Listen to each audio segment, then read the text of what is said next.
Pirma na ni Bea Alonso at Dominic Roque sa isang joint statement na ang haka-haka na hiwalay na sila. Ayon kay Bea, nagkasundo sila na tapusin ang kanilang relasyon. Ayun, ito na. Oy, nalulungkot umano sila na may iba pang nagkumpirma ng kanilang hiwalayan at may mga gumawa pa ng kwento na walang katotohanan. Dagdag pa ng actress, hindi naging madali ang kanilang desisyon.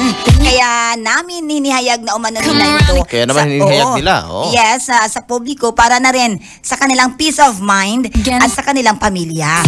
Enero 2021, nang mapabalita ang relasyon ni Bea at Dominic. Ilang buwan makaraan ito, kinumpirma ng kapuso actress ang relasyon nila ng aktor. Itong nakaraang July naman, naging engaged ang dalawa at napabalita ang kasal na gaganapin ngayong taon.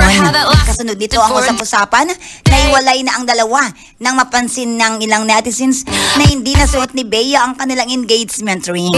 Hanggang nitong nakaraang linggo, mula sa mga source, kinumpirma ni Boy Abonda na naghiwalay na ang dalawa.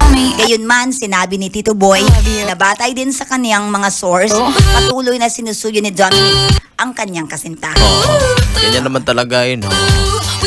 Sige, okay lang yan. Okay, yan ang ating showbiz balita this morning, Monday in the Atilan. Te amo, I love you.